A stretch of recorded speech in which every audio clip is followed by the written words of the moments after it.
안녕하세요. 12월 8일 화요일 새벽 예배를 하나님께 올려드립니다. 기도하십니다. 나의 힘이 되신 여호와여, 내가 주님을 의지하며 사랑합니다. 오늘도 전능하신 하나님을 사모하며 사랑하며 또한 우리의 인생 속에 개입하시고 간섭하시는 선하신 주님을 바라보며 하루를 시작합니다. 믿음을 허락하여 주시옵고 환경 때문에 우리의 시선을 놓치지 아니하게 하시며 주님을 바라보며 담대히 서서 성령 충만함으로 승리할 수 있도록 은혜를 베풀어 주시옵소서. 주님만의 우리 인생의 참 주인이 되시고 왕이 되셔서 일거수일투족을 주장하시며 이끌어 가시길 간절히 소망합니다. 오늘도 말씀 가운데 함께 하시길 바라며 예수님의 이름으로 기도했습니다. 아멘. 우리 예찬송가 138장, 새찬송가 151장, 만왕의 왕 내 주께서 찬양하십니다. 만왕의 왕 내 주께서 왜 고초당했나, 이벌레 같은 그날 위에 그 보혈을 렸네. 십자가 내가 처음 볼 때에 나의 맘에 큰 고통 사라져. 오늘 믿고서 내 눈 밝은 참 내 기쁨 영원하도다. 주 십자가 못 박힘은 속죄야 많은가. 그분이람과 그 은혜 말할 수 없도다. 십자가 내가 처음 볼 때에 나의 맘에 큰 고통 사라져. 오늘 믿고서 내 눈 밝았네. 참 내 기쁨 영원하도다. 늘으로도 그 큰 은혜 다 갚을 수 없네. 나 주님께 돈 바쳐서 주의 일 힘쓰리. 십자가 내가 처음 볼 때에 나의 맘에 큰 고통 사라져. 오늘 믿고서 내 눈 밝았네. 참 내 기쁨 영원하도다. 아멘. 오늘 우리에게 주시는 말씀은 마태복음 11장 1절입니다. 마태복음 11장 1절에서 19절에 있는 말씀까지 봉독해 올리겠습니다. 마태복음 11장 1절. 예수께서 12제자에게 명하기를 마치시고 이에 그들의 여러 동네에서 가르치시며 전도하시려고 거기를 떠나가시니라. 요한이 옥에서 그리스도께서 하신 일을 듣고 제자들을 보내어 예수께 여짜오되 오실 그이가 당신이오니이까 우리가 다른 일을 기다리오니이까. 예수께서 대답하여 이르시되 너희가 가서 듣고 보는 것을 요한에게 알리되 맹인이 보며 못 걷는 사람이 걸으며 나병 환자가 깨끗함을 받으며 못 듣는 자가 들으며 죽은 자가 살아나며 가난한 자에게 복음이 전파된다 하라. 누구든지 나로 말미암아 실족하지 아니하는 자는 복이 있도다 하시니라. 그들이 떠나며 예수께서 무리에게 요한에 대하여 말씀하시되 너희가 무엇을 보려고 광야에 나갔더냐? 바람에 흔들리는 갈대냐? 그러면 너희가 무엇을 보려고 나갔더냐? 부드러운 옷 입은 사람이냐? 부드러운 옷을 입은 사람들은 왕궁에 있느니라. 그러면 너희가 어찌하여 나갔더냐? 선지자를 보기 위함이더냐? 옳다. 내가 너희에게 이르노니 선지자보다 더 나은 자니라. 기록된 바 보라, 내가 내 사자를 네 앞서 보내노니 그가 네 길을 내 앞에 준비하리라 하신 것이 이 사람에 대한 말씀이니라. 내가 진실로 너희에게 말하노니 여자가 낳은 자 중에 침례 요한보다 큰 이가 일어남이 없도다. 그러나 천국에서는 극히 작은 자라도 그보다 크니라. 침례 요한의 때부터 지금까지 천국은 침노를 당하나니 침노하는 자는 빼앗느니라. 모든 선지자와 율법이 예언한 것은 요한까지니 만일 너희가 즐겨받을진대 오리라 한 엘리야가 곧 이 사람이니라. 귀 있는 자는 들을지어다. 이 세대를 무엇으로 비유할까? 비유하건대 아이들이 장터에 앉아 제 동물을 불러 이르되 우리가 너희를 향하여 피리를 불어도 너희가 춤추지 않고 우리가 슬피 울어도 너희가 가슴을 치지 아니하였다 함과 같도다. 요한에 가서 먹지도 않고 마시지도 아니하며 그들이 말하기를 귀신이 들렸다 하더니 인자는 와서 먹고 마시며 말하기를 보라 먹기를 탐하고 포도주를 즐기는 사람이요 세리와 죄인의 친구로다 하니 지혜는 그 행한 일로 인하여 옳다함을 얻느니라. 아멘. 자, 오늘 1절에 보시면 예수님께서 이제 마태복음 10장에 예수님의 제자들을 선택하시고 그들을 보내시면서 사역을 맡기시고 예수님께서 또 제자들과 함께 계속 복음전도 사역을 하시는 거예요. 그래서 여러 동네를 돌아다니시면서 가르치시고 전도하시고 또 이제 그 고치시는 그런 역사들을 막 소문이 나기 시작합니다. 티칭, 프리칭, 힐링 이 세 가지를 하셨던 거죠. 그런데 2절부터 5절, 6절 쭉 보시면 아시겠지만 이제 세례 요한, 침례 요한이 이제 헤롯의 죄를 지적했다가 감옥에 갇힙니다. 자, 이 침례 요한이 틀림없이 자기 예수님의 사촌이잖아요. 그리고 성령에 감동되어서 예수가 메시아임을 침례 요한은 알고 있었어요. 그래서 봐라 세상 죄를 지고 가는 하나님의 어린 양이다 이렇게 막 담대하게 외쳤었고 근데 자기가 지금 감옥에 갇혀 있는데 틀림없이 예수가 메시아가 맞는데도 불구하고 메시아 같은 더 적극적인 태도가 안 나타나는 거예요. 어떤 태도입니까? 심판하는 태도죠. 그러니까 메시아가 오시면 로마를 뒤집어 엎고 그들을 심판하고 죄인들을 심판하고 그 다음에 이스라엘을 회복시키고 막 그럴 줄 알았거든요. 막 병자가 지금 예수님이 치료하시고 죽은 사람이 살아나고 오병의 기적이 일어나는 이런 것들을 뭐 그런 기적들을 요한이 들었을 것 아니겠습니까? 그리고 성령의 감동으로 예수가 메시아인 걸 봤기 때문에 이제 곧 하나님의 나라가 이스라엘에 도래했다. 당신이 틀림없이 또 메시아이기 때문에 뭔가 일이 일어나겠지. 그리고 감옥에서 하루 이틀 기다리고 있는데 아무 일도 안 일어나는 거예요. 또 개인적으로도 좀 서운하고 섭섭할 수도 있겠죠. 예수를 메시아라고 처음 하나님의 어린 양이라고 소개했던 자기가 감옥에서 고난당하고 있는데 예수님이 끊을 생각도 안 해주고 로마를 뒤집어 엎을 생각도 안 하고 그래가지고 이제 제자들 침례 요한이 자신의 제자들을 예수님에게 보낸 거예요. 그리고 질문을 하는 거예요. 우리가 기다리는 메시아가 당신이 맞습니까? 이렇게 질문한 거예요. 그러면 예수님도 그래 내가 맞다 뭐 이렇게 대답하시면 되는데 뭐라고 말씀하시냐면 너희들이 가서 보고 들은 것을 요한에게 알려줘라. 그러면서 맹인이 보고 못 걷는 사람이 걷고 나병 환자가 깨끗함을 받고 뭐 이런 기적이 일어난 것을 보여줘라. 얘기해줘라. 아니 뭐 그냥 내가 맞다 메시아가 맞다 이렇게 대답하면 될 것을 예수님이 좀 돌려서 말씀을 하세요. 그 무슨 얘기냐면 지금 이 5절에 나와 있는 기적과 이런 사건들은 이사야서 61장에 나오는 나중에 메시아가 오셨을 때 나타나는 현상들입니다. 증상들입니다. 그러니까 이거 그냥 본대로 가서 얘기해줘. 내가 뭐 맞다 아니다 말하기보다도 너희들이 본대로 가서 얘기하면 모든 사람들이 자기 스스로 판단할 수 있을 거야 라고 예수님이 말씀을 하시는 것이죠. 근데 어쨌든 요한이 그 얘기를 듣고 예수님이 메시아라는 거를 끝까지 이렇게 했겠죠. 이제 그 믿고 그렇구나 뭐 이렇게 했겠죠. 그런데 어쨌든 지금까지는 요한의 문제가 뭐였냐면 너무 급한 거예요. 메시아관이 너무 급해요. 예수님께서 이 땅 심판하러 오시는 거 맞습니다. 그런데 아직은 예수님의 초림 당시에는 예수님이 심판주로 오시는 것이 아니라 구원주로 오시는 거예요. 그렇기 때문에 지금은 구원의 때예요. 심판의 때가 아니라. 그리고 예수님 모시고 난 다음에 지금 2000년이 지났잖아요. 지금도 아직까지는 구원의 때예요. 여러분 예수님이 심판의 때 심판주로 이 땅에 다시 오시 재림하시잖아요. 그러면 더 이상 구원의 역사는 없습니다. 천국과 지옥으로 갈라지고 양과 염소로 갈라지는 거예요. 그런데 다행히 아직까지는 구원의 때예요.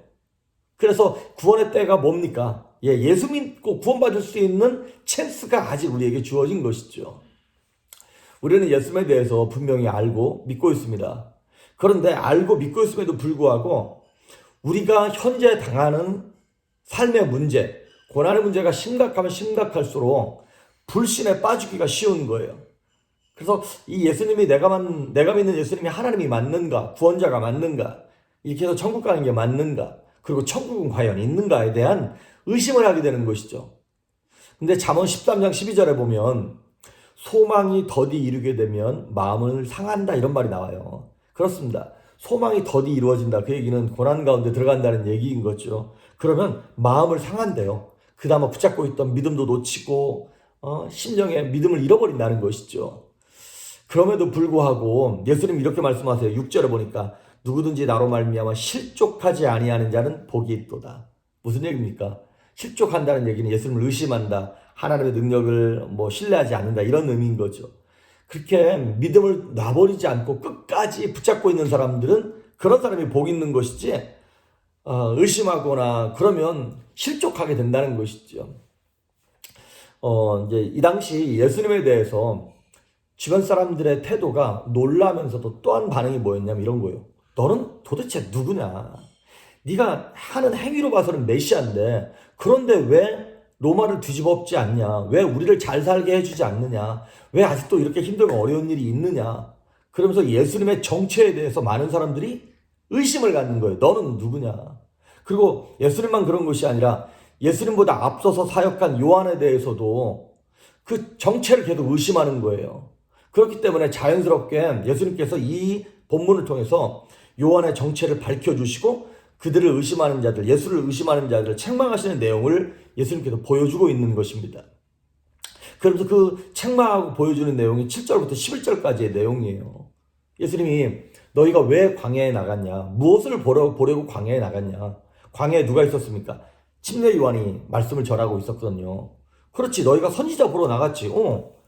선지자는 누굴 얘기하는 거냐면 침례 요한을 얘기하는 것입니다.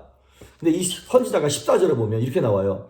만일 너희가 즐겨받을진대 오리라 한 엘리야가 곧 이 사람이니라.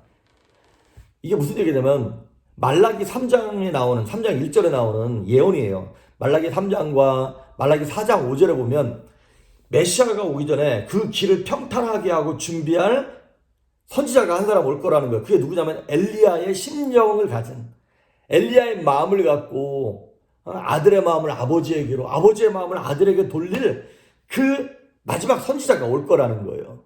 근데 예수님 말씀하시기를 봐라, 오리라 한 엘리야가 바로 이 사람 침례 요한이다 라고 예수님께서 요한을 딱 집어서 말씀해 주시는 거예요. 그러면서 말씀하시기를 11절에 보니까 내가 진실로 너에게 말하노니 여자가 낳은 자 중에 침례 요한보다 큰 이가 일어남이 없도다.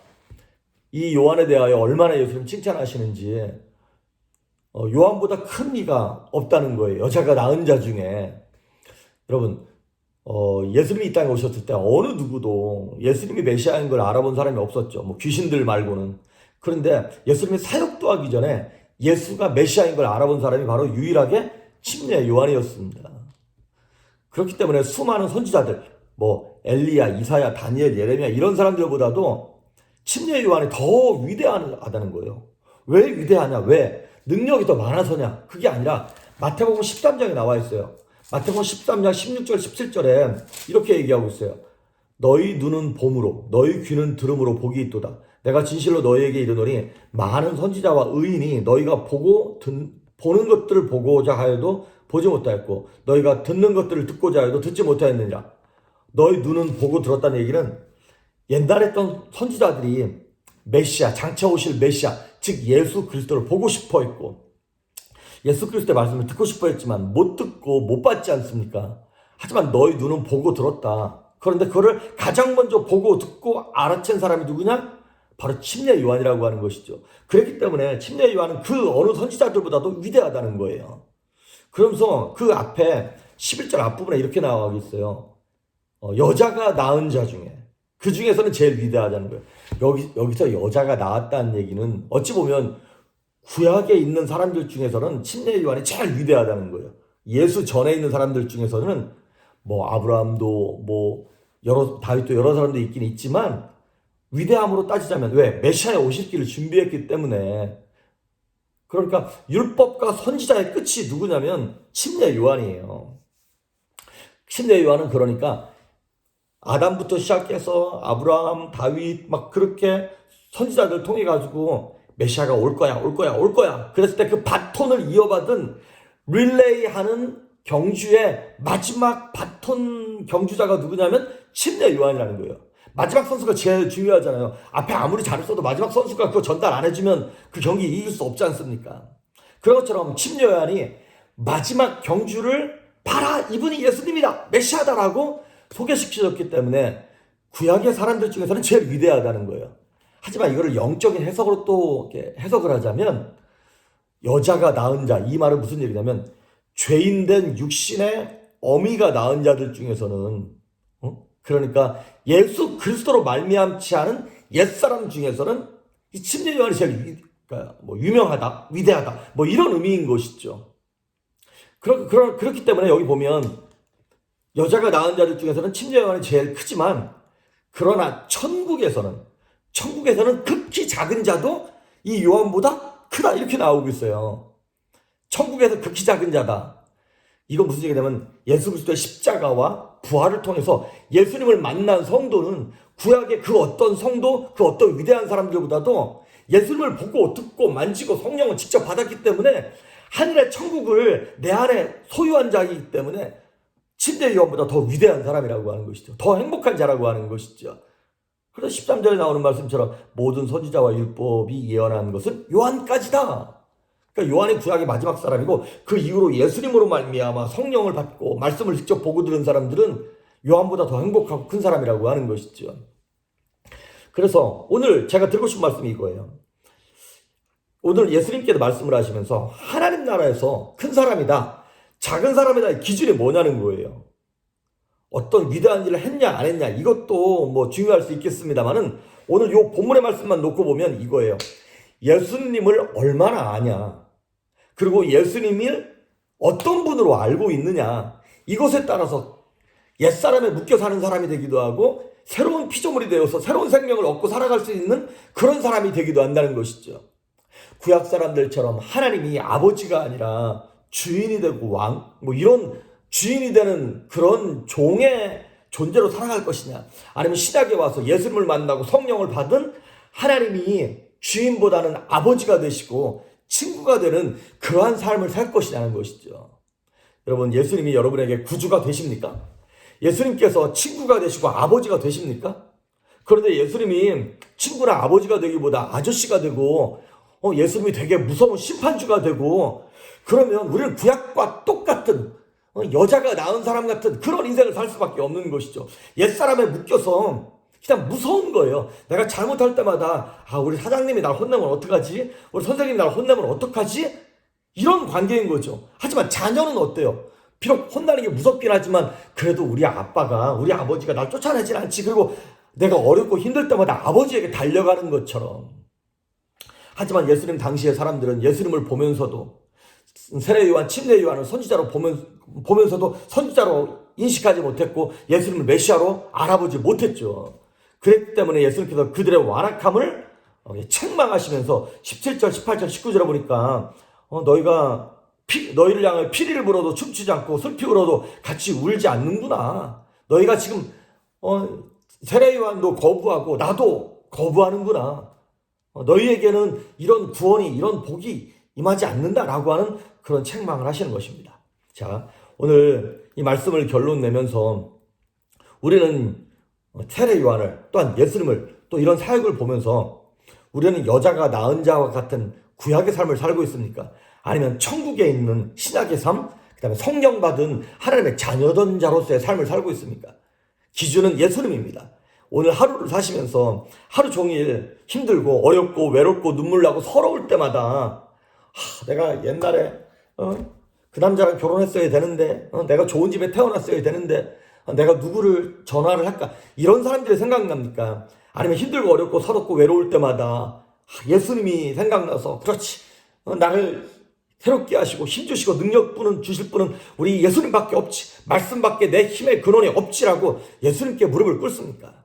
오늘 예수님을 나의 주 나의 하나님으로 모시고 우리가 천국에서 큰 자가 되므로 오늘도 승리하는 여러분 될 수 있기를 주의 이름으로 축복합니다. 기도하십니다.